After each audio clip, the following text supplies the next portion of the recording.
de manière à pouvoir un petit peu structurer cette présentation.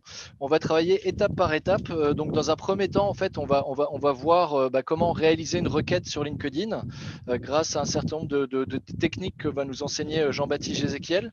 Dans un deuxième temps, on va parler de Sales Navigator et des nouvelles limites qui sont apparues sur LinkedIn. Dans un troisième temps, on va regarder, on va s'intéresser beaucoup à Sales Navigator parce que quand vous faites du business développement et que vous voulez avoir une force de frappe Mm. la plus précise possible, et c'est bien de s'équiper des meilleurs outils. Et vous allez voir que ça fait totalement la différence entre la version gratuite et la version payante.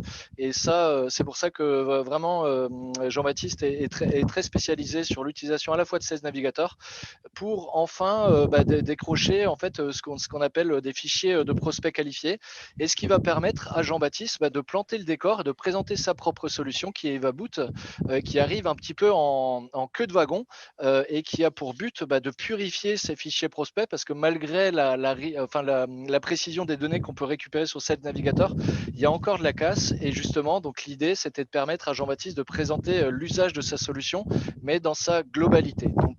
Donc voilà. Euh, Avant de commencer, je voulais également présenter un petit peu la structure qui est la nôtre très rapidement, parce que c'est pas l'objet du jour, et c'est vrai que le programme qu'on s'est fixé aujourd'hui est très ambitieux, et j'ai très hâte de voir Jean-Baptiste à l'action sur ces sujets. Du coup, nous, Back to Business, on a un accélérateur de croissance. Alors, on ne cherche pas à aller toujours forcément plus vite, mais à tendre vers le mieux, à travailler mieux. D'où la raison de ce webinaire aujourd'hui. Du coup, nous, on accorde beaucoup d'importance en fait aux personnes qu'on a en face de nous, à savoir qui elles sont, quelles sont leurs valeurs, avant de commencer à travailler avec elles, de manière à pouvoir justement définir ce qu'on appelle une promesse d'engagement, et enfin vous poser la question en fait de votre processus d'acquisition. Comment est-ce que vous allez partir à la quête de vos nouveaux clients, sachant que nous, on considère que c'est un processus qui est vivant et qui est le fruit à la fois d'un héritage, mais qui est améliorable de manière quotidienne. Et c'est pour ça qu'on applique des principes qui nous sont issus du Japon, de Kaizen, d'amélioration continue sur ces sujets. Et aujourd'hui, je suis sûr que vous allez apprendre plein de choses en présence de Jean-Baptiste. Donc voilà, donc c'est important pour nous, le moteur de la croissance, c'est votre promesse d'engagement, vos valeurs qui sont un petit peu totem, parce qu'on considère que sans ça, il est très difficile d'avancer.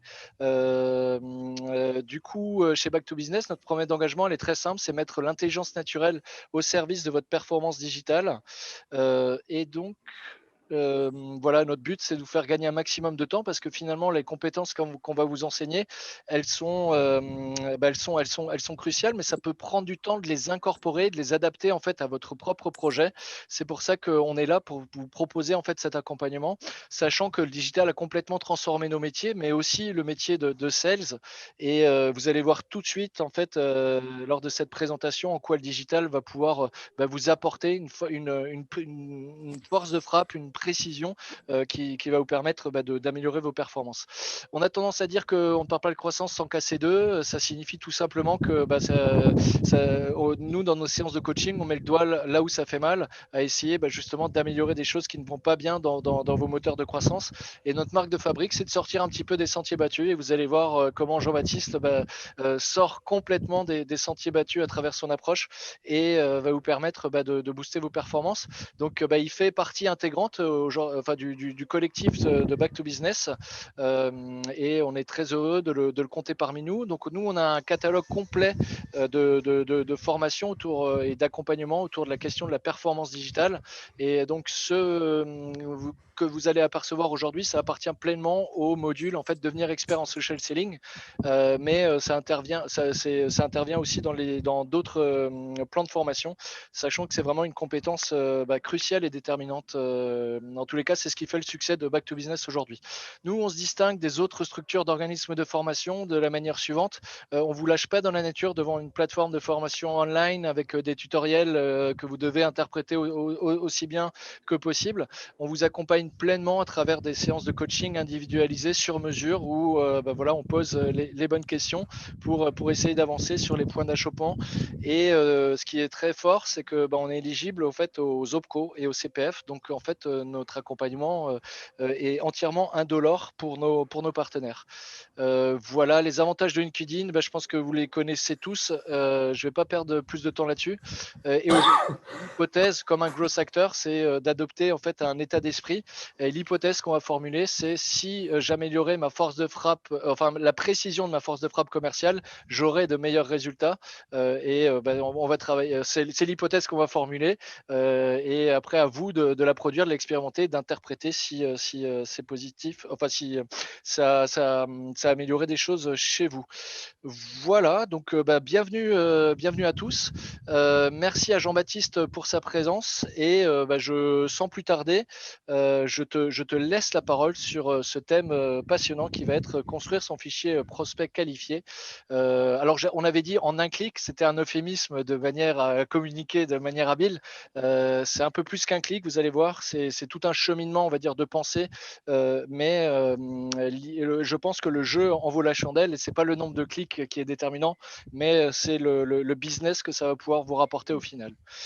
Moi, j'ai tout dit de mon côté. Jean-Baptiste, je te laisse les planches. À toi l'honneur.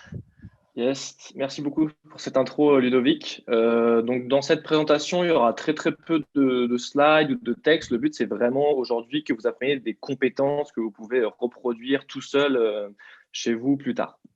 Donc, je vais vous partager mon écran et on va commencer. Donc, tout d'abord, pourquoi tout simplement chercher ses prospects sur LinkedIn?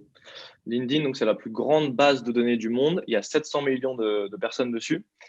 Et en fait, le gros avantage de LinkedIn, c'est la seule base qui est mise à jour régulièrement.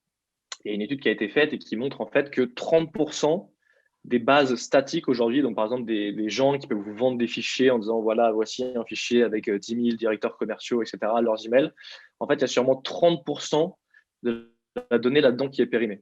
Ce qui est bien avec LinkedIn, c'est que les gens mettent à jour leur information eux-mêmes et donc vous êtes sûr à peu près, même s'il y a encore des défauts bien sûr, d'avoir une information qui est à jour. Donc, il y a deux manières de chercher sur LinkedIn.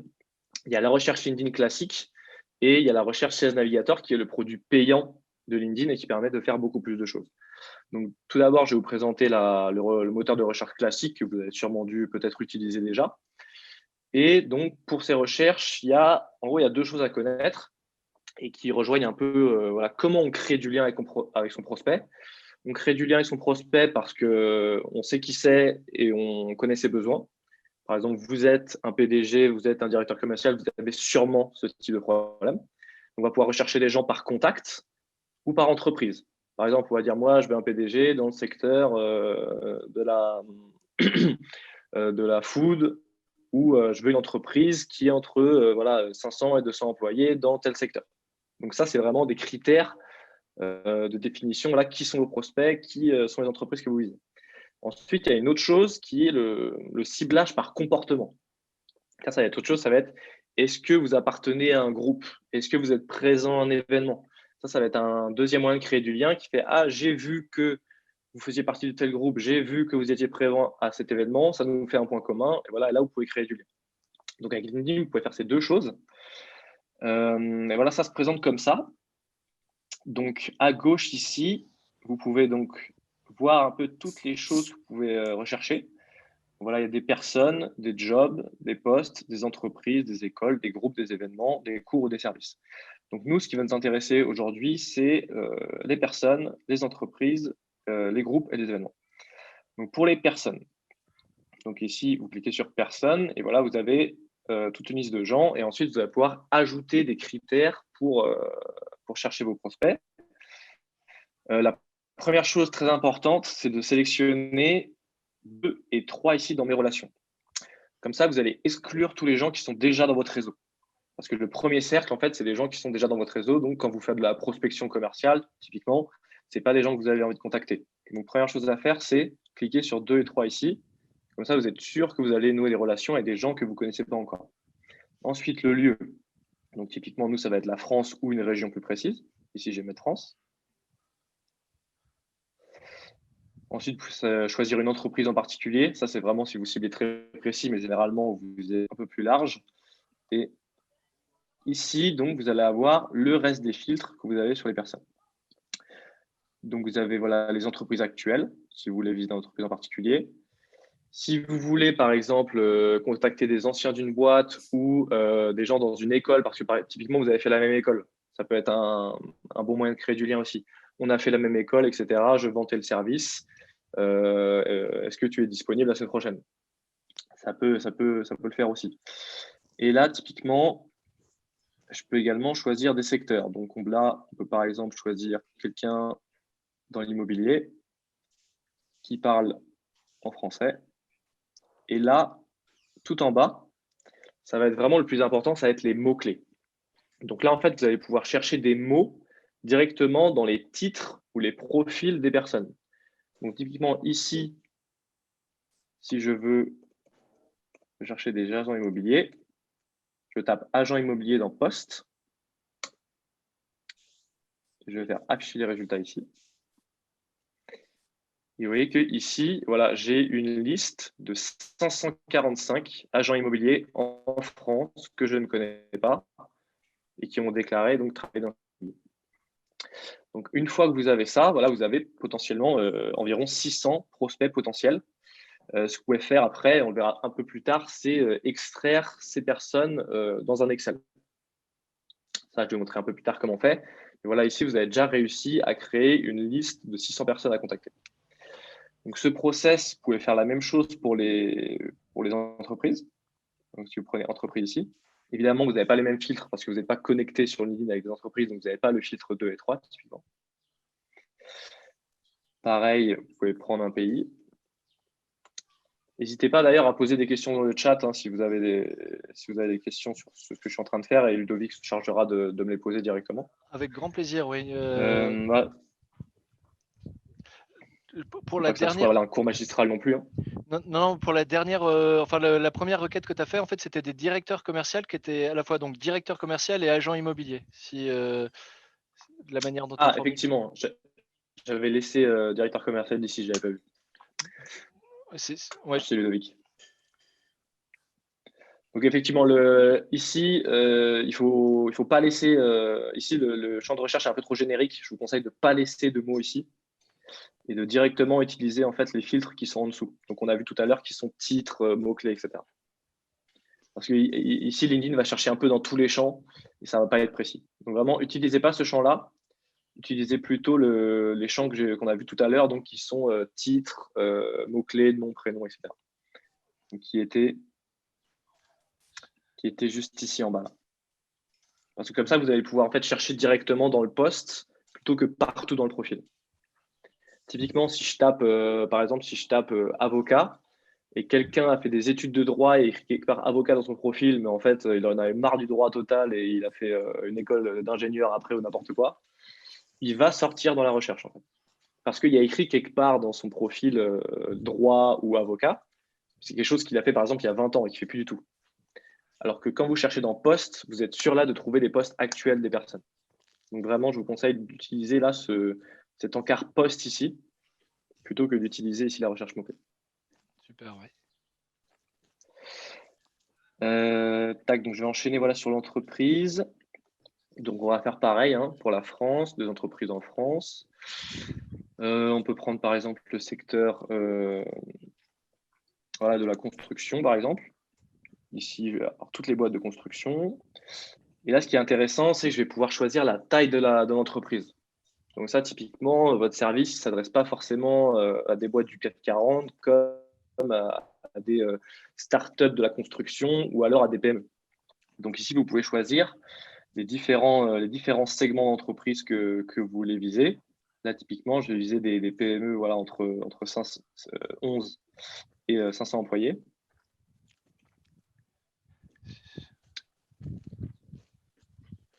Et voilà, ici, vous avez donc une liste pareille de 12 000 résultats. Donc voilà, là, donc ça, c'est la recherche par compte, oui. Ça, c'est quelque chose que je découvre par contre, pleinement, oui. Ok, super. Donc, vous avez 2 choses. Et en fait, justement, une des limites de LinkedIn et ce que fait Sales Navigator, c'est que vous ne pouvez pas croiser la recherche de personnes avec la recherche d'entreprise. Donc ça, c'est un peu dommage. Et vous verrez que plus tard, dans cet navigateur, vous pouvez croiser les critères que je vous ai montrés au début, les critères contact et les critères entreprise. Là, typiquement, ici, vous ne pouvez pas dire « je veux des agents immobiliers dans des entreprises de tel secteur, de telle taille ». LinkedIn ne vous permet pas de croiser ça parce qu'évidemment, ils veulent que vous payiez la solution 16 Navigator. Donc, ce n'est pas dans leur intérêt de rendre ce moteur de recherche LinkedIn gratuit hyper efficace. Parce qu'ils veulent que vous passiez au plan payant. Donc voilà, ça c'était pour la recherche par critères, donc compte et entreprise. Donc voilà, vous pouvez générer énormément déjà et identifier énormément d'opportunités rien qu'avec ça. Et vous pouvez avoir une approche, voilà, j'ai vu que vous étiez dans telle entreprise, ou j'ai vu que vous étiez à tel job dans telle région, et vous avez déjà une petite accroche. Si vous savez que votre produit ou votre service il correspond très très bien à votre persona, à votre client potentiel, vous pouvez construire une liste complète de ces clients, envoyer des demandes de connexion, envoyer des messages, et après entamer la conversation comme ça. Voilà. Alors, je me permets de te couper vite fait pour répondre à Valérie. En fait, ce que nous a montré Jean-Baptiste, au niveau des critères de recherche, il ne faut pas inscrire donc son critère de recherche, c'est-à-dire l'intitulé du poste de la personne qu'on recherche, qui appartient à notre cœur de cible dans la barre générale, mais plutôt dans tous les filtres et juste en dessous. Ici. Donc, il y a un intitulé qui s'appelle poste et c'est là-dedans qu'il faut marquer soit directeur commercial, soit agent immobilier, selon votre cœur de cible. Voilà. Et pour rebondir par rapport aux propos qui ont été menés, parce que ce que essaye de nous montrer, enfin ce que nous montre Jean-Baptiste, c'est une manière de créer un climat de confiance. Parce que sur LinkedIn, on ne fera jamais de vente directe. On est vraiment sur, c'est pour ça qu'on appelle ça le social selling. C'est une manière de créer de la connexion, de créer de la relation avec un futur prospect. Et donc, ce qu'on va pouvoir réussir à récupérer, l'objectif final de LinkedIn, c'est pas de la vente directe, c'est décrocher un rendez-vous qualifié pour présenter son sujet, présenter son produit et là, éventuellement convertir. Mais sur LinkedIn, donc moi, je ne connais personne qui arrive à faire de la vente directe. Et donc, ce que Jean-Baptiste nous démontre, c'est qu'il faut essayer de trouver des atomes crochus en fait avec avec votre cœur de cible. Et donc là, il nous a montré deux axes. Un premier, c'est de faire des recherches par personne. Le deuxième, c'est de faire des recherches par compte. Et voilà, donc c'était juste une petite précision que je souhaitais apporter. Oui, je te laisse continuer. Pour résumer, Ludovic, merci pour cette synthèse. Donc, il y a quelque chose que je n'ai pas montré encore sur la recherche par poste. C'est vraiment ce qui va vous permettre d'être beaucoup plus précis et beaucoup plus efficace que 90% des gens qui utilisent la recherche LinkedIn. C'est la recherche booléenne. Donc, c'est un mot qui peut faire un peu peur comme ça, mais c'est très simple. C'est en fait des connecteurs logiques qui vont vous permettre de créer des requêtes un peu plus fines. Donc, c'est en anglais. Et vous avez donc end qui va vous permettre de dire je cherche ça et ça. Vous avez or qui va vous permettre de dire je cherche ça ou ça. Not qui va vous permettre de dire je cherche ça mais pas ça. Et vous avez les parenthèses qui vont permettre de lier un peu tout ça. Donc typiquement ici, je vous ai mis des exemples. Donc si mes clients, c'est des directeurs commerciaux ou des directeurs marketing. Ce que je peux faire, c'est écrire « Ok, je veux qu'il soit écrit ». Donc là, c'est vraiment de la recherche de mots-clés dans le job. Il faut que ce soit écrit quelque part. Je cherche des gens qui sont directeurs et, donc end. Ensuite, ici, je mets des parenthèses pour dire que je veux lier directeur à tout ça. Directeur commercial ou marketing. Donc là, si je copie-colle ça et que je mets ça dans post ici,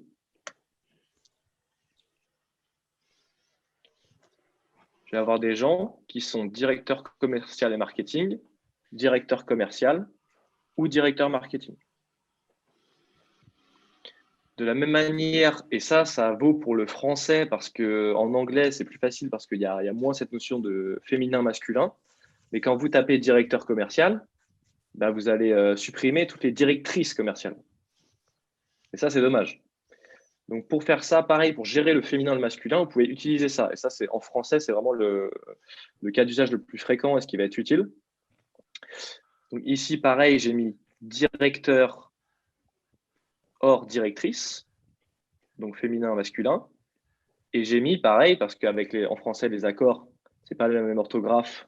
Et LinkedIn va chercher le mot précisément. C'est-à-dire que si vous ne mettez pas de E, vous n'allez pas trouver les gens qui ont écrit commercial avec un E. Donc là, ici, je dis à LinkedIn que je veux des gens qui soient directeurs ou directrices et que commercial soit écrit au masculin ou au féminin. C'est une forme d'écriture inclusive, ce que tu nous dévoiles. Exactement, voilà. C'est l'écriture inclusive pour les robots.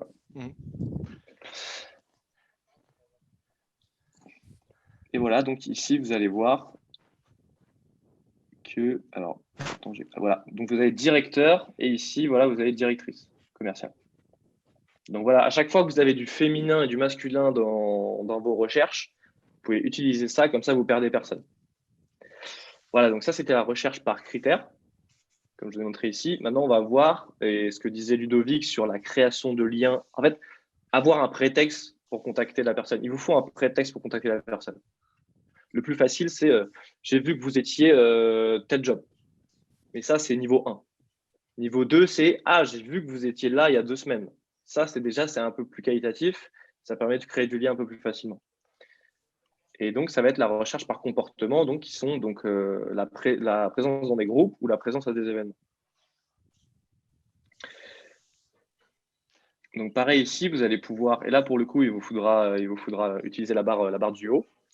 Par exemple, si je veux des événements dans l'artisanat, voilà, je mets groupe ici, je tape artisanat et je vais avoir des groupes sur l'artisanat ici. Typiquement, voilà, si mes clients, c'est des ébénistes, ici j'ai artisanat du bois, je clique ici, je fais une demande d'adhésion et après, je pourrais voir tous les membres du groupe.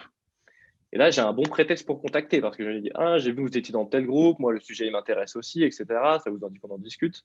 Toujours rester pas dans un discours commercial frontal, mais de dire voilà, j'ai vu que vous étiez intéressé par le même sujet que moi, intéressant, ça vous dirait qu'on discute et rester vraiment dans l'idée d'apporter de la valeur et simplement de vouloir rencontrer la personne.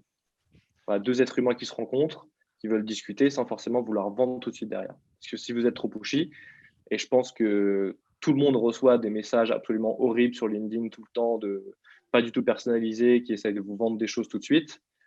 Déjà, ça ne marche pas. Et en plus, vous détruisez la relation pour toujours. C'est-à-dire que si un mois après, vous recontactez, la personne va dire c'est encore le relou qui m'a envoyé un message il y a un mois.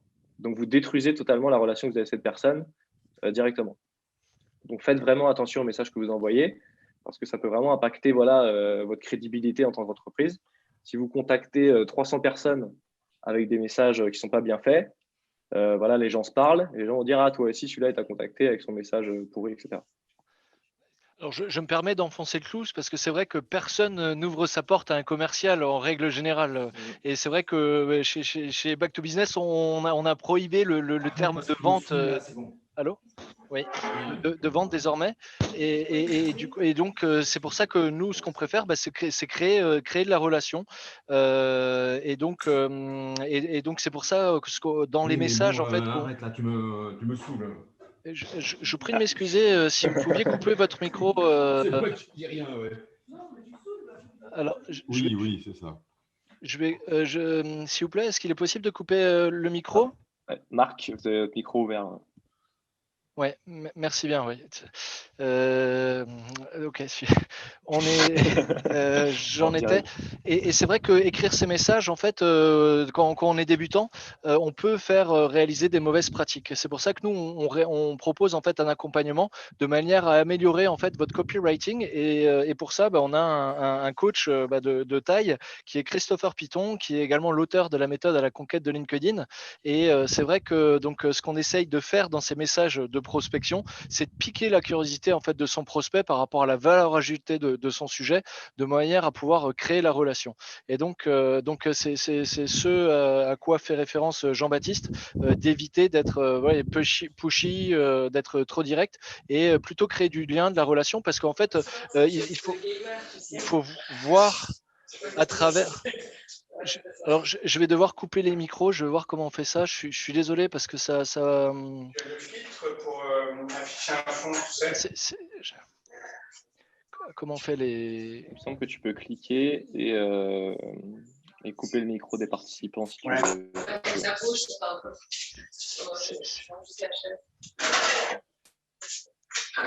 Donc, c'est pas Jean-Baptiste. Voilà. Ok. Très bien. Du coup, comme je disais, en fait, il faut pas voir derrière chaque personne en fait une opportunité de vente, mais l'opportunité de rencontrer quelqu'un, de faire une connaissance et éventuellement de faire grandir pas uniquement son business en fait, mais moi je travaille beaucoup comme ça et je pense que parmi vous il y a beaucoup de personnes dans les personnes présentes qui ont pu voir la manière dont je travaille. C'est pas, je vois pas à travers la personne uniquement une opportunité de vente, mais une opportunité de rencontre. Et je pense que c'est véritablement la démarche altruiste que vous devez adopter lorsque vous êtes dans une démarche alors prospection. C'est pas, on a vu avec certaines personnes que je forme également que c'est pas forcément le terme, mais de mise en relation. Le but c'est d'élargir en fait son réseau, son bassin d'audience. Ça peut aussi être cette visée-là. Voilà, je te redonne la parole, Jean-Baptiste. Voilà. Effectivement, le paradoxe, c'est plus on arrive pour donner de la valeur de manière totalement désintéressée, et plus derrière, il y a des chances de vendre. Donc, il y a un peu ce paradoxe-là, arriver de manière juste en donnant, en apportant de la valeur. Et c'est justement ça, cet aspect, je donne de la valeur sans rien attendre en retour, qui va provoquer plus de ventes derrière. Effectivement, l'équation qu'il faut essayer d'atteindre, c'est voilà, le bon message à la bonne personne au bon moment. Donc, le bon message, ça, c'est un travail d'écriture, de copywriting, comme l'a dit Ludovic. Et la bonne personne au bon moment, ça va plutôt être donc, exactement ce qu'on est en train de faire. La bonne personne, les critères, et le bon moment, ça peut être la participation à un événement, par exemple. Donc ici, vous voyez, bon, si je tape vente, par exemple, on va regarder ce qui se passe. Voilà, donc des événements dans la vente, distribution, commerce ou vente, le webinaire pour en connaître tout un rayon. Vous voyez que c'est le 6 juillet, par exemple. Et si vous cliquez ici et vous faites participer à l'événement, ensuite, vous avez accès à la liste des participants. Et là, vous avez une opportunité en or de créer du lien parce que vous pouvez dire « Ah, j'ai vu que vous participiez à cet événement le 6 juillet, moi aussi ça m'intéresse, pourquoi vous participez, etc. » Et là, vous pouvez créer de la relation. Et le facteur qu'il y a en plus de tout le reste, c'est ce facteur temporel. C'est la personne va être intriguée, elle dit « Ah, il s'intéressait à moi, il a vu que je participais à tel événement, etc. » C'est pas justement il m'a contacté parce que je suis directeur commercial ou agent immobilier. Ça, il y a plein de gens qui le font tout le temps. Alors que ça, créer du lien sur un truc, voilà, un événement qui se passe bientôt, etc., ça crée une opportunité assez sympa pour créer du lien. Et franchement, je vous invite quasiment à prioriser ce type d'approche basée sur le comportement, en tout cas à exploiter au maximum. Et une fois que, après, c'est pas illimité, il y aura beaucoup plus d'opportunités sur les titres, etc. Mais vraiment creuser cet aspect événement groupe, parce que votre approche sera beaucoup plus personnalisée que simplement dire voilà, je vous contacte parce que j'ai vu que vous faisiez tel job, quoi. Et donc ensuite, ça, je ne vais pas peut-être trop rentrer dans le sujet, mais la chose à faire une fois que vous avez ça, c'est d'extraire ces personnes potentiellement dans un fichier Excel pour les avoir chez vous ensuite. Et pour ça, vous pouvez utiliser un outil qui s'appelle Phantom Buster, et qui va vous permettre en fait d'extraire plein de choses, donc des profils, des groupes, des commentaires d'un post, des participants à des événements, etc. Donc ça, typiquement, c'est quelque chose que Ludovic enseigne aussi dans ses formations. C'est un peu plus technique, donc on ne va pas rentrer trop dans le détail aujourd'hui. Mais voilà, sachez que si vous voulez devenir propriétaire de cette donnée et après, pourquoi pas trouver les emails des gens, lancer des messages, etc., vous pouvez utiliser des outils qui vont permettre d'extraire la donnée. Voilà, donc ça c'était pour la partie donc LinkedIn, recherche LinkedIn classique. Et Super. donc ouais, vas-y Ludovic. Oui, je sais que toi, enfin là on a vu la version gratuite et que tu accordes beaucoup d'importance et en fait tu voulais montrer à notre public un petit peu le différentiel qu'il peut y avoir entre la version gratuite et Sales Navigator. On est toujours dans une logique justement de précision parce que comme le dit Didier Deschamps, c'est la précision qui nous permet de marquer des buts. Et du coup, on est très heureux que tu nous dévoiles cette version payante. Souvent on hésite en fait à adopter la version payante et là, alors Jean-Baptiste n'a pas d'action chez LinkedIn, je vous promets. Je devrais. Peut-être, oui. Et du coup, voilà, je te laisse nous présenter vraiment les vertus de cette formule au service. Effectivement. Donc, pourquoi pourquoi prendre vraiment la chose à retenir, c'est que si vous voulez si vous voulez rentrer en contact avec des gens, commencer à faire de la prospection commerciale de manière sérieuse, il vous faut ces navigateurs. C'est quasiment indiscutable parce que ça va vous permettre de passer à un niveau de personnalisation qui est beaucoup plus poussé et de vraiment faire ça sérieusement. LinkedIn, la recherche classique, c'est bien pour débuter, tester. Pardon, je t'ai demandé. Ouais, excuse-moi Jean-Baptiste, je t'ai coupé parce qu'il y avait quelqu'un. J'ai fait une mauvaise manip. Est-ce que excuse-moi. Ouais, j'ai vu. Tu voulais pas que je parle, c'est ça? Non, excuse-moi, j'essaye de manager les micros des participants. Oui, pardon. Ça marche, pas de souci. Donc, je ne sais pas quand est-ce que j'ai été coupé. Qu'est-ce qu'il faut que je répète? La dernière chose que les gens ont entendue. Alors, justement, tu voulais aborder les limites LinkedIn également. Ouais, donc je te disais, donc ce navigateur, c'est vraiment essentiel si vous voulez faire les choses sérieusement. Oui. La recherche LinkedIn classique, c'est cool pour débuter, mais si vous voulez vraiment faire les choses sérieusement, il faut absolument passer sur ce navigateur. C'est 80 € par mois et franchement, par rapport à ce que vous pouvez en retirer, c'est pas grand-chose. Vous avez accès en fait à toute la base de LinkedIn, donc 700 millions de personnes, et vous allez pouvoir rechercher vos clients potentiels de manière beaucoup plus précise. Donc, c'est vraiment un investissement que je vous invite à faire si vous voulez vous lancer de manière sérieuse dans la prospection et si vous voulez en faire une de vos sources principales de nouveaux clients. La deuxième chose, c'est que donc, la recherche LinkedIn va vous donner des résultats qui ne sont pas top.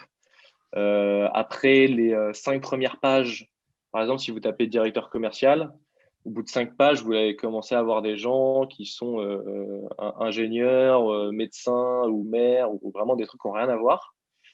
Et la raison pour laquelle il y a ces mauvais résultats, c'est LinkedIn veut que vous passiez en fait au plan payant. Et en fait, ils n'ont aucun intérêt à rendre le moteur de recherche gratuit hyper performant. Parce qu'ils vendent un moteur de recherche payant. Donc, ça serait totalement pas pertinent de leur part de pousser, d'améliorer un produit gratuit alors qu'ils ont un produit payant qui est beaucoup plus puissant. Voilà, ça répond à la remarque de Valérie, donc utile pour rentrer sérieusement. En fait, c'est une question de qualité de données. Donc, si on utilise forcément la version payante, on aura une qualité de données qui sera qui sera nettement supérieure que la version gratuite. Et ayant fait l'expérience, je confirme tout à fait ce que vient de dire Jean-Baptiste. Oui. Effectivement, là, si vous faites une recherche, vous avez 500 personnes et vous regardez pas trop les résultats, vous allez contacter ces 500 personnes. Et en fait, sur ces 500, il y en a 300 qui ne sont pas du tout dans votre cible. Donc, en fait, vous faites un message du type voilà, je vous contacte car vous êtes agent immobilier. Et en fait, vous envoyez ça à des directeurs commerciaux, directeurs marketing. Donc, en fait, la personne regarde le message et dit qu'est-ce que c'est que ça? C'est pas du tout moi, c'est pas du tout pertinent. Donc, c'est un peu ça le danger avec la recherche sur LinkedIn classique. Avec ces navigateurs, vous pouvez un peu éliminer ce risque. Et la deuxième chose qui est très dommage, c'est que vous ne pouvez pas croiser les fils de contact et les fils d'entreprise. Vous ne pouvez que chercher des personnes ou des entreprises, mais vous ne pouvez pas chercher des personnes qui travaillent dans des entreprises. Typiquement, si je veux chercher un directeur commercial dans une entreprise entre 11 et 50 employés, ça, je ne peux pas le faire avec la recherche LinkedIn. Il va falloir que j'ai ces navigateurs. Et donc, les avantages de la recherche sur navigateur, c'est que donc il y a beaucoup plus de filtres et les résultats sont beaucoup plus précis. Voilà. Je permets de faire résonance parce que je sais qu'il y a des personnes présentes, Léa et Lucie, qui ont vraiment des requêtes très précises. Je pense notamment à Léa et à certainement d'autres personnes qui sont présentes parmi nous. En fait, ce sont des personnes qui ont un terrain de chasse, on va dire, qui est tellement vaste que du coup, il est difficile de délimiter en fait et de faire un travail qui soit sérieux.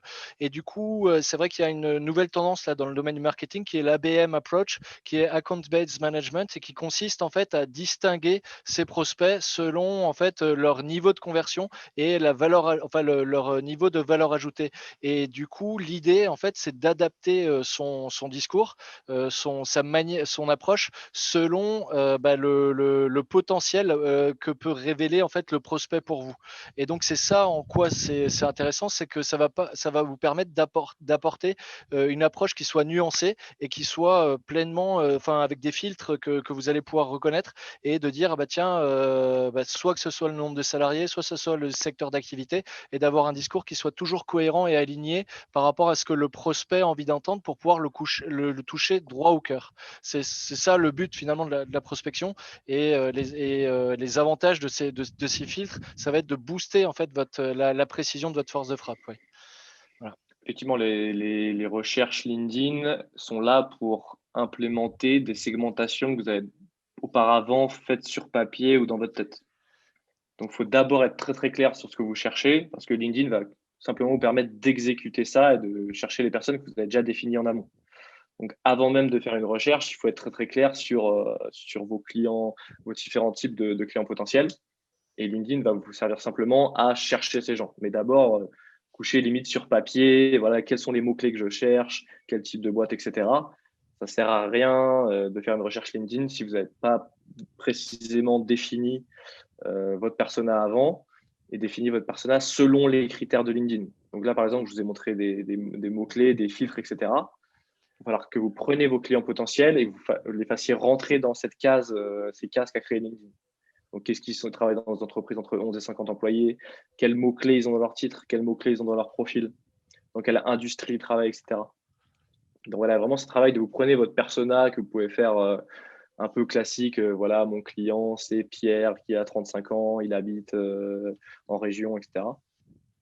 Et faire rentrer ça en fait dans les critères LinkedIn. Et ces navigateurs vous permettent de le faire beaucoup plus facilement. Voilà, pour travailler de manière très concrète sur votre buyer persona, je vous encourage, on le fait dans le cadre de nos formations, à utiliser HubSpot Buyer Persona. Ils ont une application tout à fait gratuite voilà, qui permet de faire le portrait robot de vos buyer persona, et après de se projeter. Et moi, le travail que je fais justement avec les personnes que j'accompagne, c'est de lire ces buyer persona et de caler, de faire correspondre vos buyer persona avec la carte de lecture qui nous a offerte par LinkedIn. Et là, tout de suite, on arrive à faire ressortir en fait des vérités, des données qui émerveillent les personnes avec lesquelles je travaille, parce qu'elles voient tout de suite en fait le potentiel que ça peut représenter dans le cadre de leur business. Donc, n'hésitez pas à vous faire accompagner si vous avez des problématiques sur ces sujets. Voilà. Effectivement, ce que tu disais au début, Ludovic, c'est voilà, que 50 minutes pour penser au problème, 10 minutes pour l'exécuter. Là, c'est pareil. C'est vraiment, il faut prendre limite plus de temps à réfléchir à qui sont vos clients que à faire des recherches sur LinkedIn. Parce qu'une fois que c'est clair, l'exécution derrière, elle découle. Et il y a beaucoup moins de problèmes. Donc, c'est 16 navigateurs qui va vous aider à faire ça facilement. Donc, sur 16 navigateurs, il y a en gros 4 principes à connaître. Donc, vous allez pouvoir faire des recherches de personnes en fonction de critères. Vous allez pouvoir constituer des listes, donc aller dans les recherches, cliquer sur des gens et les mettre dans des listes à part, en disant ceux-là, c'est des gens qui m'intéressent. Une fois que ces gens sont dans ces listes, vous allez avoir des alertes sur leur activité. Et ça, c'est vraiment cool. Surtout si vous vendez voilà, des produits qui sont assez chers, vous avez besoin vraiment de créer une relation très personnalisée. C'est qu'ici, vous allez, une fois que vous mettez quelqu'un dans une liste, vous allez avoir des alertes sur ce qu'ils font en fait. Et ça va vous donner des excellents, donc on appelle ça icebreaker, c'est des prétextes pour contacter les personnes. Là, typiquement, à chaque fois que quelqu'un fait un post ou apparaît dans les news, l'entreprise a fait, je ne sais pas, une levée de fonds ou alors ils ont sorti un nouveau produit, un nouveau service et du coup, il y a un article quelque part. Et en fait, ils vont apparaître ici. Et ça, c'est génial en fait parce que typiquement, je peux cliquer ici et directement, hop, je peux liker le post, mettre un commentaire et après, si je veux, je peux cliquer ici, aller sur le profil et contacter la personne. Et là, j'ai un excellent prétexte pour contacter la personne qui dit j'ai vu que vous venez de faire ce post, voilà, le sujet m'intéresse beaucoup, etc. Et en plus, là, on retrouve cette chose de la notion de timing, en fait. Voilà, là, j'ai un co-founder et CEO. Je ne le contacte pas en disant j'ai vu que vous étiez cofondateur et CEO. Je le contacte en disant j'ai vu que vous avez fait un post il y a 2 jours sur ce sujet. Ça m'intéresse beaucoup, etc. Donc, à votre avis, à quel message il est le plus susceptible de répondre? Donc, le classique qui dit voilà, vous êtes CEO, vous savez sûrement ce problème. Ou alors quelqu'un qui a vu son post, qui a rebondi dessus, qui l'a liké, qui l'a commenté, qui en plus lui a envoyé un message derrière. Qu'en fait, quand vous faites ça, vous augmentez grandement vos chances de réponse à vos messages. Voilà. Ce que Jean-Baptiste est en train de présenter, en fait, c'est comment réaliser de la personnalisation de vos messages. Et en fait, le terme qui est utilisé, c'est l'hyper-personnalisation. Pour ceux qui n'auraient pas avant, donc, on a utilisé le logiciel gratuit de LinkedIn. Et là, Jean-Baptiste vient de mettre en place, en fait, est en train de commencer à nous présenter Sales Navigator, donc la version payante. Est-ce que tu comptais nous montrer comment faire une requête et comment les requêtes se différencient entre la version payante et la version gratuite? Yes, bien sûr, on va regarder ça tout de suite. Super, ouais. Donc voilà, ça c'est le moteur de recherche de Sales Navigator, donc il va avoir plus de filtres que celui LinkedIn. Donc on va passer sur les filtres un par un très rapidement. Voilà, mots-clés, ça va vous permettre de rechercher des mots-clés dans tout le profil de la personne. Ça va surtout être utile quand vous cherchez des mots-clés un peu cachés, un peu niches, qui ne sont pas dans les titres des personnes. Typiquement, je sais pas, robinet, robinetterie, salle de bain, des choses comme ça. Personne va écrire robinetterie dans son titre, par exemple. Par exemple, un gérant, il va peut-être écrire, voilà, il a une boîte de plomberie, etc. Et il va écrire certains mots-clés dans sa description. Et pareil, par exemple, je suis un directeur marketing et je fais du marketing offline. Donc, je sais pas, je distribue des flyers, etc. Personne va écrire ça dans son job. Le job, il va rester très générique. Ça va être directeur, etc. Il va jamais avoir écrit des choses très précises. Et avec la recherche mots-clés, vous allez pouvoir rentrer dans le profil de la personne, dans ses descriptions de job, et aller chercher des mots-clés à l'intérieur. Ensuite, donc, vous avez la géographie, donc ça, classique. Hein. Vous mettez la région ou le pays que vous voulez. Le niveau de relation, toujours bien faire attention à mettre 2 et 3 ici pour contacter uniquement des gens que vous ne connaissez pas. Si vous cherchez des prospects dans une boîte précise, vous pouvez mettre une entreprise ici. Le secteur, alors ça va être le secteur qui est déclaré par les personnes sur leur profil. Donc, faire un peu attention parce qu'il y a des gens qui vont entrer le secteur de leur entreprise. Typiquement, voilà, moi, je travaille dans les télécommunications, je mets télécommunications. Mais il y a des gens qui vont confondre ça un peu avec le département. Donc, par exemple, marketing. En fait, dans marketing, il y a beaucoup par exemple, directeurs marketing de boîtes dans, je sais pas, la métallurgie, par exemple. Je dis un exemple au hasard. Et en fait, ils vont confondre ça avec le département. Donc, vous pouvez l'utiliser, mais un peu faites attention sur tout ce qui est voilà, marketing, vente, etc. Parce qu'il y a des gens, ça ne va pas être vraiment leur industrie, ça va être plutôt leur département.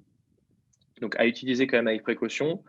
Je ne recommande pas trop d'utiliser, je recommande plutôt justement de passer par les mots-clés. Parce qu'en fait, quand vous renseignez une industrie, ce que vous voulez dire, c'est plutôt un mot-clé. Voilà, si je mets construction, je veux qu'il y ait écrit, en fait, qu'est-ce que je veux dire par là? C'est que je veux qu'il y ait écrit bâtiment ou construction ou BTP dans la description de la personne, par contre. Donc, autant être plus précis et mettre des mots-clés que choisir un secteur. Ensuite, et ça, ce que vous êtes tout à l'heure, c'est que vous allez pouvoir croiser une recherche de personnes avec des critères d'entreprise. Donc là, typiquement, je peux choisir une taille d'entreprise et je peux choisir un titre en même temps. Vous voyez, j'ai des suggestions, voilà, vous pouvez choisir ici. Et voilà, donc je peux croiser ces critères d'entreprise et de contact. Donc, ce qui est beaucoup plus efficace pour une recherche facilement.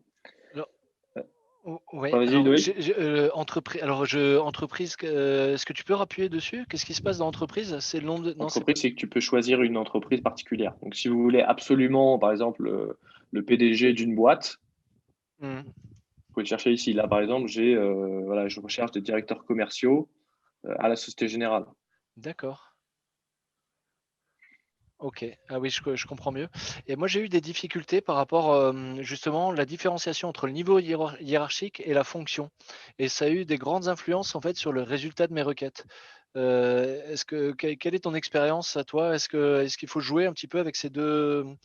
Est-ce qu'il faut introduire un niveau hiérarchique ou simplement utiliser la fonction? Alors en fait, tout ce qui ne va pas être mot-clé, c'est LinkedIn qui va essayer d'interpréter les choses avec des algorithmes assez complexes. Donc en fait, priorisez toujours les mots-clés. Parce qu'un mot-clé, c'est concret, c'est un mot qui est écrit quelque part sur la page. Donc là, vous ne pouvez pas vous tromper. Alors que là, en fait, c'est LinkedIn qui va essayer un peu de deviner votre rang hiérarchique par rapport à votre titre. Et ils font ça dans plein de langues et tout, et parfois, ils se trompent.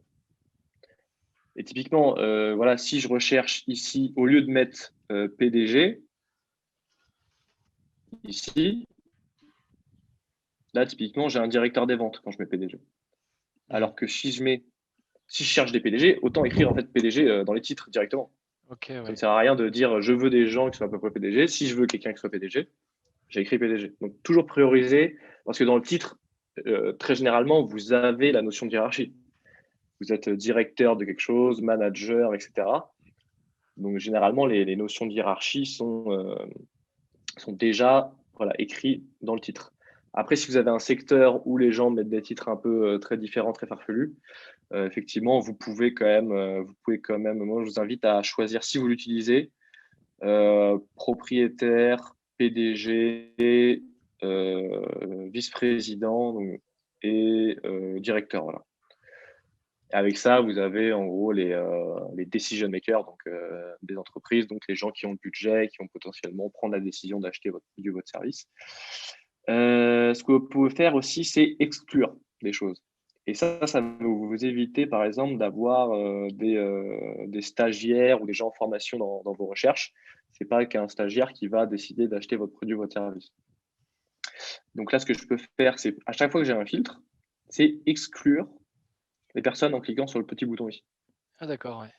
Donc, ici, j'enlève tous les gens qui sont en stage ou en formation.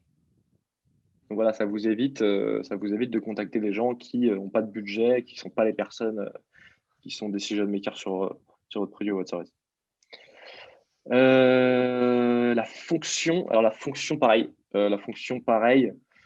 Si je cherche des gens qui ont une fonction de comptabilité, en fait, autant écrire comptable dans le titre. Je veux dire, c'est beaucoup plus précis. Si je recherche quelqu'un dans les ressources humaines, autant écrire directeur de ressources humaines dans le titre. Parce que ça, pareil, c'est LinkedIn qui va essayer de deviner les fonctions, etc. Mais si vous voulez vraiment être sûr et que le mot apparaisse, ça qui est vraiment important, c'est qu'il faut que le mot apparaisse quelque part dans le profil. Comme ça, la recherche, elle est claire. Il y a ce mot, vous voulez cette personne. Il n'y a pas ce mot, vous ne la voulez pas. C'est beaucoup plus binaire et beaucoup plus efficace d'être dans ces zones un peu de flou en disant je veux des personnes qui font à peu près ça, etc. Et c'est là que justement, vous allez mal viser, vous allez envoyer des messages pas pertinents et les gens ne vont pas vous répondre. Vraiment, c'est limite, moins vous avez de gens dans la recherche, plus elle est quali, plus vous allez avoir des réponses. Ça ne sert à rien d'envoyer un seul message le même message à 2000 personnes. Donc pareil, ici, à part dans les cas où vraiment, pareil, vous avez des titres un peu bizarres, votre industrie est assez complexe, vous ne pouvez pas trop vous en sortir sans. Si vous cherchez des gens dans la comptabilité, écrivez simplement comptable dans le titre. Donc voilà, c'est les filtres principaux. Après, si vous cliquez en dessous, vous en allez avoir plus. Donc prénom, nom, école, ça pareil, en termes de ce qu'on a dit icebreaker, pareil, vous pouvez dire on a fait la même école. Donc, si vous voulez chercher des PDG qui ont fait la même école que vous, la même fac que vous, etc., vous pouvez. Ancienneté dans le poste actuel ou dans l'entreprise actuelle, ça peut servir si, par exemple, les directeurs qui viennent d'arriver, ils ont envie de bien se faire voir, ils ont envie de lancer de nouveaux projets, que leur arrivée soit synonyme de renouveau un peu. Donc, c'est des gens potentiellement qui vont pouvoir peut-être payer des prestations, acheter des services, acheter des produits, etc. Vous pouvez partir du principe que quelqu'un qui vient d'arriver dans une entreprise, c'est quelqu'un qui veut lancer des projets, donc qui est un peu plus à même peut-être d'acheter des choses.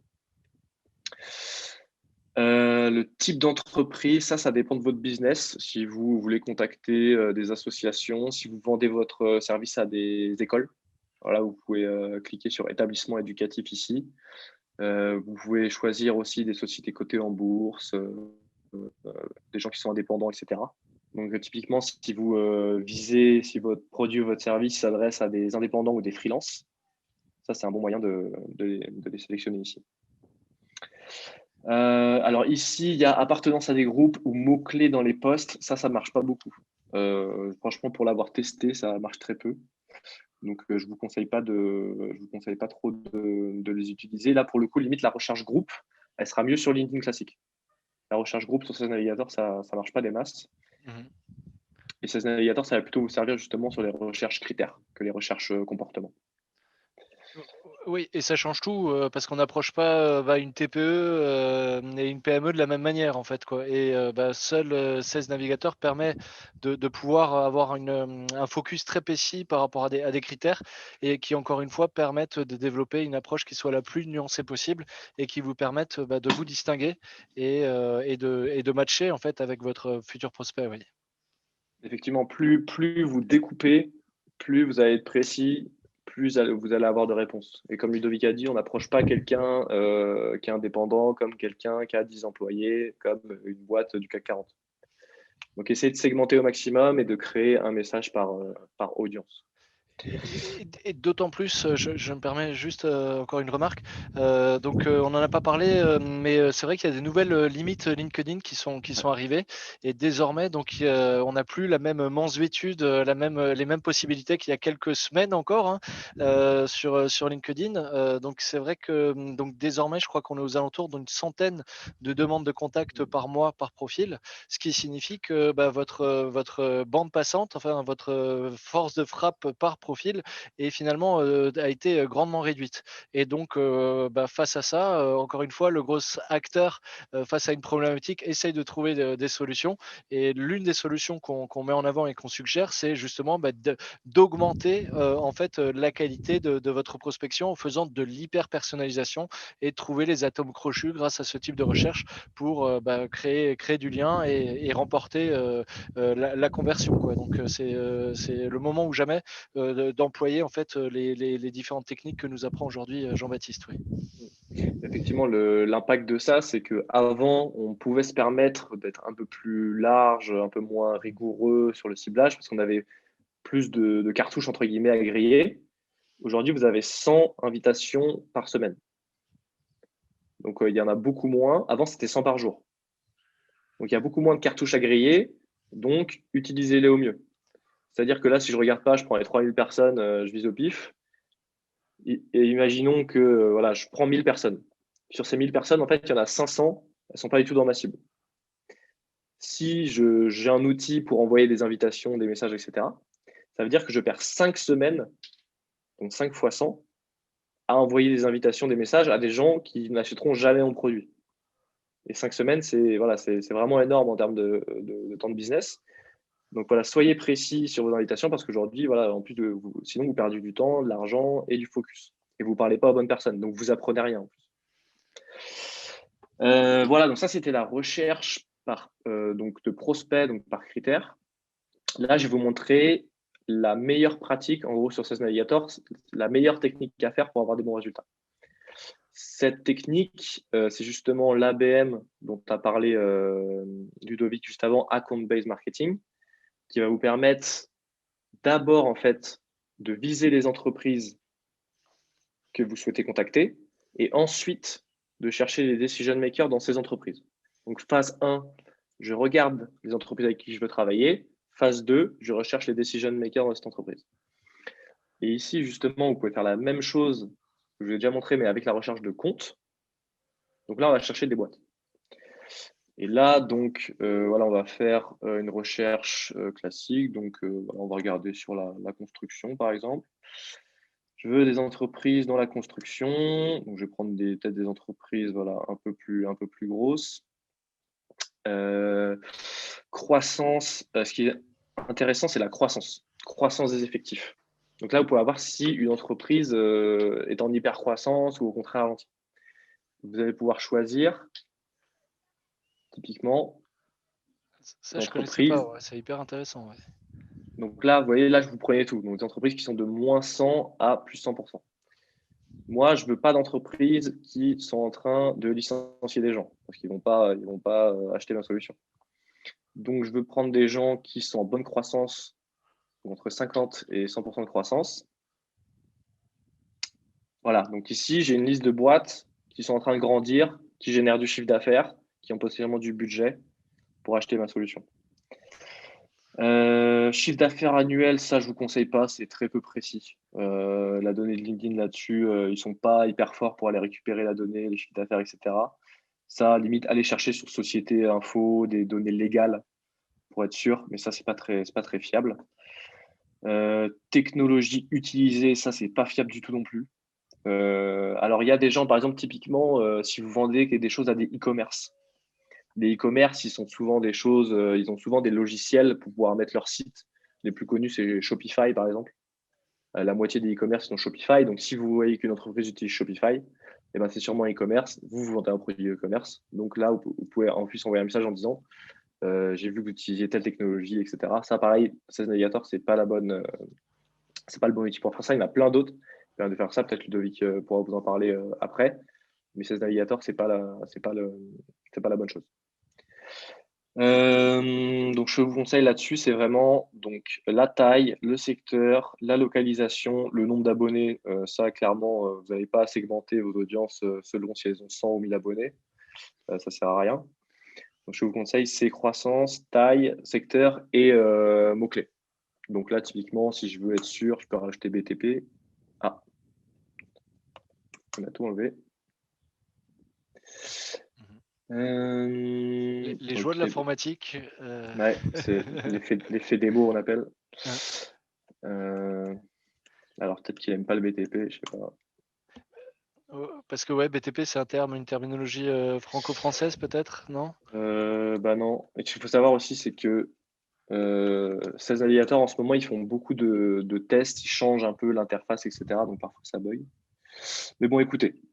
Donc je vous conseille les mots-clés. Donc là, ça ne marche pas, on ne va pas les utiliser, c'est pas grave. On va reprendre la recherche d'avant. Et je vais vous montrer comment on fait de l'ABM avec Sales Navigator. Et secteur, voilà, j'avais mis. Bon, allez, on va prendre l'immobilier. Là, ce que je vais faire, c'est qu'ici, j'ai 900 personnes. Et si je veux, et ça, pour l'instant, c'est manuel, c'est compliqué, mais il faut prendre le temps de le faire. C'est aller regarder les boîtes et voir qui j'ai envie de contacter. Donc, soit je peux les sélectionner comme ça, un à un, soit je vise assez large et je sélectionne tout ici. Et après, je vais les enregistrer dans une liste. Et c'est justement les mettre dans une liste qui va vous faire avoir des alertes, comme je vous montrais tout à l'heure. Ah d'accord, ouais. Et donc là, je crée une liste de comptes et je l'appelle par exemple voilà, mes entreprises dans l'immobilier. Et voilà. Et après, je peux parcourir cette recherche et ajouter autant d'entreprises que je veux à cette liste. D'accord. Alors, je sais que sur la version gratuite, on a un nombre de recherches limité. Est-ce que sur Sales Navigator, on peut rechercher toute la journée autant d'informations qu'on le désire? Effectivement, il n'y a pas de, il y a pas de limite. Il n'y a pas de limite. Il y a seulement des limites dans ce que vous pouvez visiter comme page par jour, mais ce sont principalement des limites contre les robots. Donc, manuellement, vous n'avez vraiment aucune limite sur Sales Navigator. Après, si vous utilisez des outils pour prendre cette donnée et la mettre dans un fichier Excel comme Evaboot, par exemple, là, vous allez être limité sur le nombre d'entreprises ou de personnes que vous pouvez extraire pour la mettre dans un Excel. Donc, mais en termes de recherche, il n'y a vraiment pas de limite. D'accord, oui, ok, très bien. Et donc, une fois que vous avez votre liste ici, vous pouvez avoir accès à vos listes ici. Donc ici, j'ai voilà, mes entreprises dans l'immobilier et vous pouvez voir que toutes les entreprises que j'ai sélectionnées, elles sont là. Je peux faire pareil avec des personnes. Donc voilà, ici, j'ai tout. Je peux mettre des personnes dans une liste et avoir des alertes sur eux. Comme ça, par exemple, comme si j'identifie 20 personnes, il faut absolument que ce soit mes clients. Parce que dans le secteur, je sais que si je travaille avec cette entreprise, toutes les autres vont suivre parce que c'est une entreprise qui est leader. Et si je dis aux concurrents que je travaille avec Danone, par exemple, bah, tout le monde va suivre parce que c'est un grand nom et que ça va tirer en fait tout le reste. Et donc, vous pouvez mettre un peu vos meilleurs clients potentiels, vous pouvez les mettre dans une liste, avoir des alertes et comme ça, essayer de les travailler au corps jusqu'à ce que vous ayez un rendez-vous. Exactement de la même manière qu'on a fait une liste de comptes, on peut faire une liste de prospects et du coup être focus. Parce que finalement, une liste de comptes, quand tu fais une liste de comptes, donc tu as des alertes suite à des informations divulguées sur les pages professionnelles. Et les listes de personnes, ça va être des informations qui vont être divulguées par les personnes. Et finalement, en fait, tu n'arriveras jamais à convertir une entreprise, mais c'est toujours une personne dans une entreprise.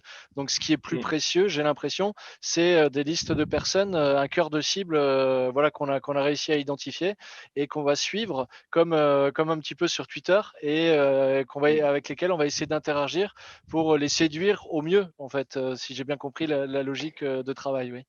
Effectivement, le but, c'est de se démarquer, sachant qu'aujourd'hui, il y a de plus en plus de gens qui utilisent des outils qui font un peu n'importe quoi avec.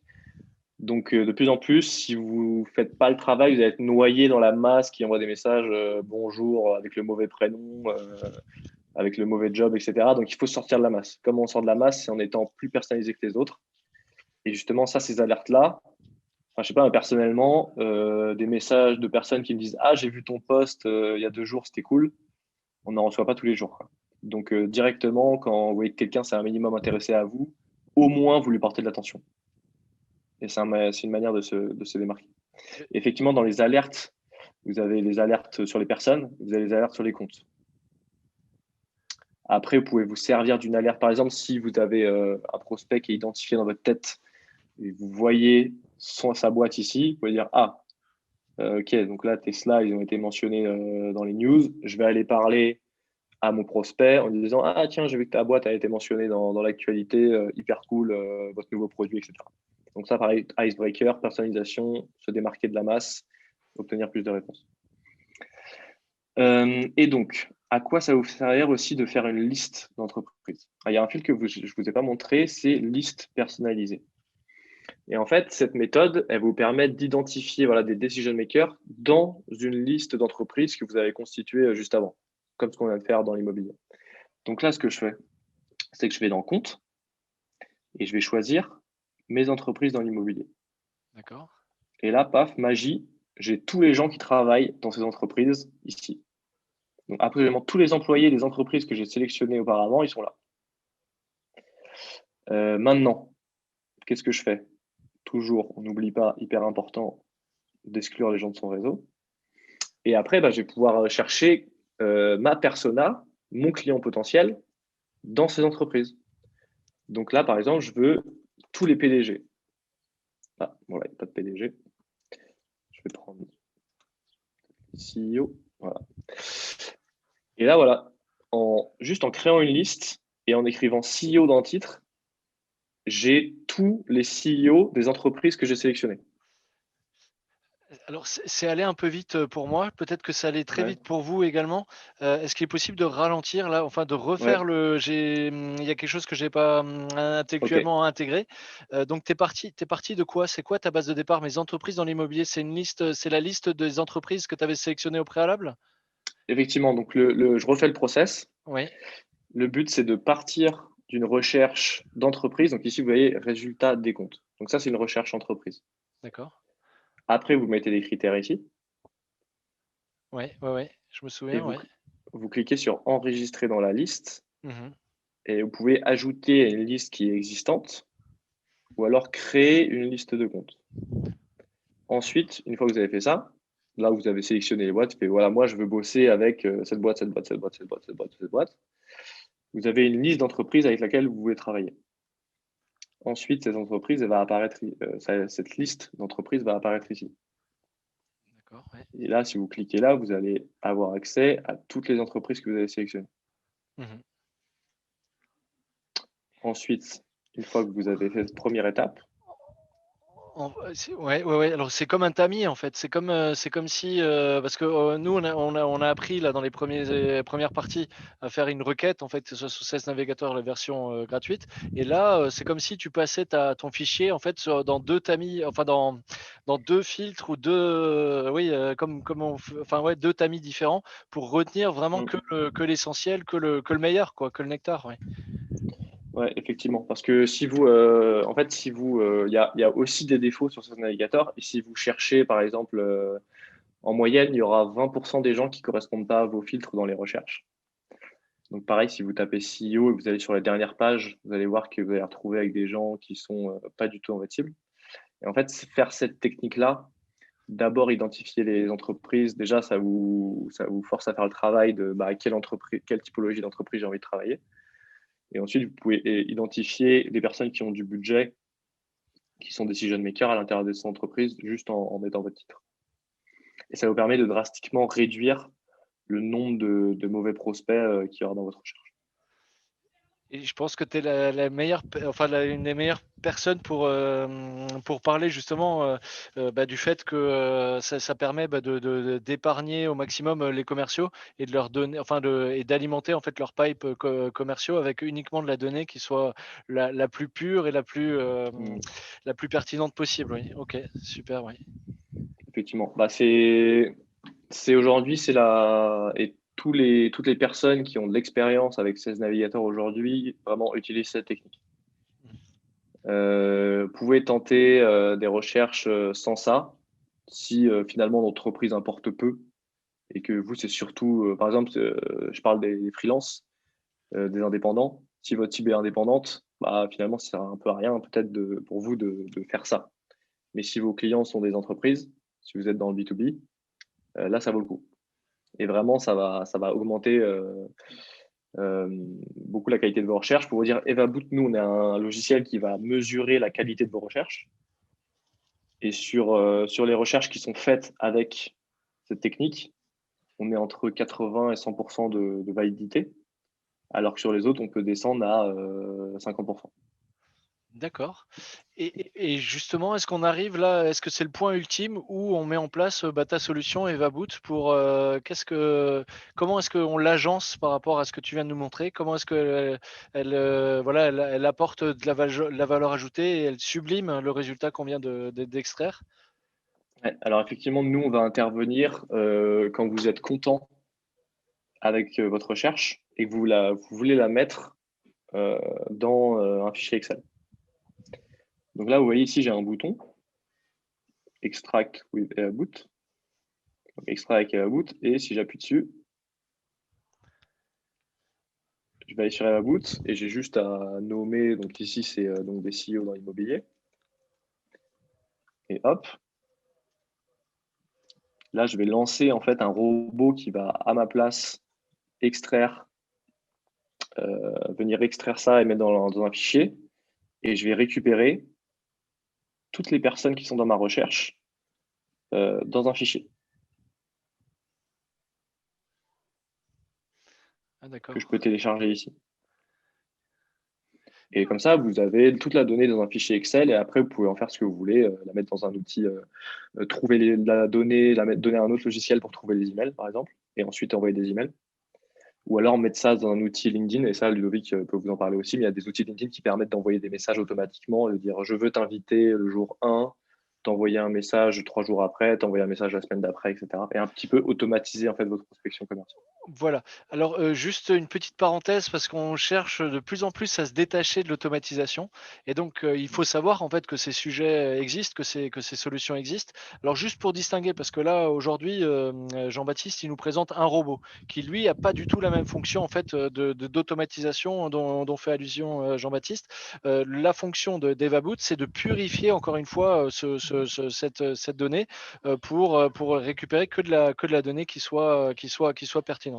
Donc, comme on le soulignait, il existe en fait énormément d'outils pour faire de l'automatisation.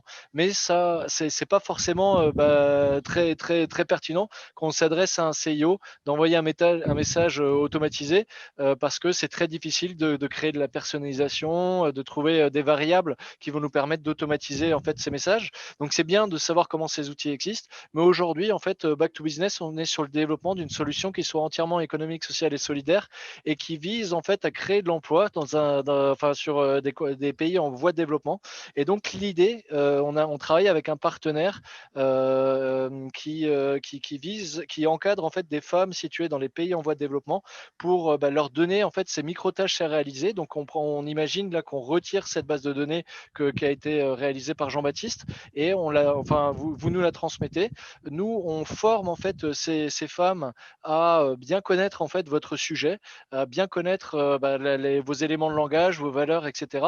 Et elles vont prospecter en fait en votre nom. Elles vont écrire le message de prospection avec un niveau d'hyper personnalisation qui dépasse toute forme d'automatisation et avec un niveau de français vraiment époustouflant et surprenant. Et chaque message est unique en fait et il s'adresse au prospect en question de manière à pouvoir matcher et à décrocher le rendez-vous qualifié. Donc et du coup les répercussions parce que dans le mot social selling, il y a également le mot social et c'est vrai qu'en France on a une définition particulière qui est la répartition de la richesse. Hein. Le social en France c'est avant tout ça et je pense que c'est aussi la force de notre héritage historique. Et aujourd'hui, on est fiers en fait d'être leader sur ce sujet et d'essayer en fait de créer de l'emploi, de créer de la richesse autour en fait de ces techniques de prospection parce que c'est vrai que ça manque. Enfin, outre Eva Boot qui a vraiment sa fonction à part, qui est de la purification et de faire du travail de qualité et d'éviter de spammer. Donc ça a des vertus à la fois écologiques et et d'éviter de charger mentalement en fait vos prospects avec des choses inutiles pour s'adresser uniquement à des personnes qui pourraient avoir un intérêt et éviter la casse. Mais d'un autre côté, en fait, l'automatisme a énormément de défauts. On s'en est rendu compte. Donc, on forme les personnes sur l'automatisme parce que c'est important donc de maîtriser ces sujets. Mais sachez qu'on est en train de pousser et développer en fait une toute nouvelle solution pleinement humaine, pleinement éthique et qui pourrait faire toute la différence dans le cadre de votre prospection. Voilà, ça me semblait important de le souligner parce que c'est vraiment l'automatisme, en plus avec les contraintes qui sont apparues sur LinkedIn, ont énormément de défauts au final. Donc, plutôt faire quelque chose à la main. Et ce que je vous propose de faire, c'est faire ce travail, en fait, essayer de récupérer une base de données, de la purifier au maximum et de faire des messages à la main. Alors, ça prend, vous verrez, hein, ça prend du temps. C'est pour ça qu'on vous propose en fait de vous enlever cette épine du pied en apprenant à vous connaître mais vous allez voir que c'est très intéressant d'essayer d'apprendre à connaître quelqu'un à travers la lecture de son profil LinkedIn et de créer la rencontre. C'est absolument là-dessus qu'on essaye de se positionner désormais. Voilà. Est-ce que tu voulais encore nous montrer des choses? Est-ce que vous aviez des questions parmi les participants, des choses que vous n'aviez pas forcément assimilées? Donc, on a un remerciement de la part de Valérie. Si vous avez encore des questions sur les plans techniques, n'hésitez pas à les poser, c'est le moment. On n'a pas tout dévoilé, hein, ce n'est pas une formation complète, donc n'hésitez pas à nous prendre par la main pour vous montrer les automatismes, si c'est ça qui vous intéresse, ou cette solution de prospection totalement, entièrement éthique et sociale et solidaire. Et puis, oui, toi, Jean-Baptiste, est-ce que tu voulais rajouter quelque Non. chose? Effectivement, j'ai l'impression que ça fait beaucoup à digérer d'un coup. Il y a beaucoup de choses à connaître. Après, il y a un petit peu, on va dire, un coup d'entrée au début. Vous allez voir que vous n'allez pas forcément obtenir le résultat que vous voulez tout de suite, etc. Mais après, on va dire après quelques heures, une fois que vous maîtrisez assez bien, vous connaissez les petits rouages, vraiment, ça peut vraiment faire la différence pour trouver vos clients. Donc, il y a un petit aspect, on va dire, technique, un peu bidouillage à apprendre au début. Mais l'investissement, que ce soit en argent et en temps, il vaut vraiment le coup parce que derrière, vous allez pouvoir faire des listes de centaines de clients potentiels ultra facilement. Et en plus, si vous utilisez Eva Boot derrière, vous avez un cleaning automatique. Donc ça, ici, en fait, exact match, c'est quoi? Nous, on dit, parce que parfois, en fait, les gens qui sont dans votre recherche ne matchent pas vraiment avec les filtres que vous mettez. Par exemple, si je mets PDG dans telle industrie, parfois, je ne vais pas avoir des PDG. Donc, nous, en fait, on va analyser votre fichier et on va s'assurer qu'il n'y a vraiment que les gens qui correspondent à vos filtres dans votre recherche. Donc, ici, typiquement, vous pouvez voir qu'il y a 77% des gens qui ne correspondent pas à mes filtres, qui correspondent à mes filtres, pardon, et 23% qui ne correspondent pas à mes filtres. Donc là, pareil, je me suis économisé une semaine et quelques d'invitations sur des gens qui n'étaient pas dans mes filtres. Et aussi, sur la donnée, c'est important d'avoir une donnée propre. Sur LinkedIn, des fois, les noms, les prénoms, les noms d'entreprise, il y a des émoticônes, ils sont écrits tout en majuscules. À la fin des noms d'entreprise, il y a écrit SARL, SAS, la dénomination juridique. Ça, ce n'est pas des choses que vous avez envie de garder dans votre base de données. Ça, c'est des choses qu'on va nettoyer automatiquement. Donc ici, vous pouvez voir qu'on a nettoyé environ 600 cases dans votre Excel. Donc tout ça, ça vous fait plusieurs heures de nettoyage de base de données économisées avec l'outil. Et voilà, simplement pour terminer, je vous montre un peu la donnée que vous récupérez. Comme ça, c'est assez clair pour vous le rendu final. Et voilà, donc en fait, on va vous dire si le prospect match avec vos filtres ou non. Donc ici, il y a écrit yes ou no. Et après, vous récupérez dans un Excel très très propre, voilà, le nom, le prénom, la position, le nom de l'entreprise, le site web, la localisation, son URL LinkedIn, son industrie, etc. Le nombre d'employés précis dans la boîte, la fourchette d'employés, le nombre de connexions, vraiment plein de données qui vont vous permettre d'envoyer des messages personnalisés derrière. Et ensuite, derrière, si vous voulez trouver les emails de ces prospects, pour leur envoyer des emails en disant, voilà, je vous ai vu sur LinkedIn, etc., vous avez juste à cliquer ici. Et en utilisant un autre service qui s'appelle Drop Contact et qui lui permet de trouver les emails, vous pouvez connecter directement Evaboot à Drop Contact. Et comme ça, en un clic, vous avez tous vos leads dans un CSV. Et en un deuxième clic, vous trouvez les emails de ces personnes. Donc en fait, en 2 clics, vous avez constitué un fichier de clients potentiels avec leurs emails que vous pouvez donner par exemple à votre commercial, hyper simplement. Voilà, c'est tout pour ce petit instant pub. Non, mais c'était pas. Non, c'était plus qu'un instant pub et surtout, on voit tout de suite en fait la valeur ajoutée de ta solution. Imaginez 23% en fait non seulement la frustration, hein, parce que la prospection, il y a pas un métier plus ingrat que la frustration. Je le sais, moi j'ai été inside sales pendant 2 ans dans une boîte de cybersécurité et des portes, j'en ai mangé, des shorts, je m'en suis fait couper pas mal. Et du coup, si on m'avait pu m'épargner rien que 23% de ces réponses négatives ou de ces appels non aboutis, ça aurait très largement augmenté en fait mes performances. Donc déjà, rien qu'à l'échelle individuelle, enfin pour la personne qui fait la prospection, ça a déjà un impact enfin, voilà, qui permet d'améliorer ses performances pour tendre vers un meilleur épanouissement. Et puis après, imaginez aussi 23%, c'est de son temps de travail, combien est-ce qu'il vous coûte et ça vous permet de faire une économie de 23% de ressources rien que sur le plan financier. Donc, on voit tout de suite la valeur ajoutée. Et surtout, en fait, c'est pas une simple. Vous voyez, en un clic, en fait, quand on a mis en avant en fait cette web démo en disant construisez votre fichier prospect client en un clic, en fait, c'est ce clic-là qui est magique. C'est le clic d'Evaboot qui permet de faire la différence et de faire des vraies économies d'échelle et des vraies économies d'énergie sur le plan mental et humaine qui sont non négligeables. Donc moi je vois tout de suite l'intérêt de travailler avec cet outil. Bien entendu, donc comme on a pu le voir dans l'ensemble du déroulé, ça intervient donc en dernier maillon après qu'on ait réussi à effectuer l'ensemble de ces requêtes. Et c'est pour ça que c'était un plaisir de devoir présenter l'ensemble de ce sujet, la technicité qu'il y a derrière. Et encore une fois, n'hésitez pas à venir vers nous pour nous demander s'il y a encore des problématiques à votre niveau pour avancer sur ces sujets. Jean-Baptiste donc fait partie de l'équipe, il est également formateur et il pourra à titre individuel vraiment vous répondre à vos questions de manière très pragmatique et très précise.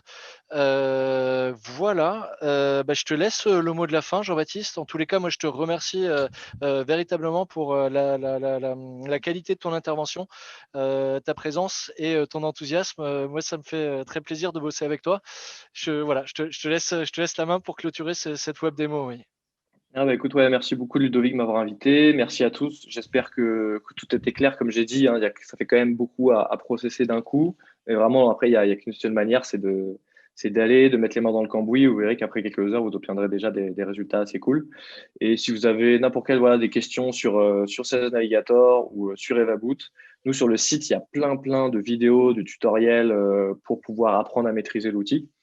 Donc, si vous voulez aller un peu plus en profondeur sur comment utiliser l'outil, vous pouvez aller voir nos tutoriels et ils sont assez détaillés. Vous pourrez commencer à obtenir des premiers résultats assez rapidement avec ça. J'espère que aussi vous avez passé un bon moment. Moi, en tout cas, j'ai passé un excellent moment, Jean-Baptiste. Merci beaucoup. Et puis, dès lundi, je serai d'attaque dans les starting blocks pour mettre tout ça en application. Ouais. All right. D'ici là, je vous souhaite à tous un excellent week-end. Merci à tous pour votre présence et participation. Et à bientôt pour les prochaines rencontres de la croissance. Et bonnes vacances à tous. C'était la dernière rencontre de la croissance pour cette fin de semestre. Ouais. Merci à vous. Au revoir.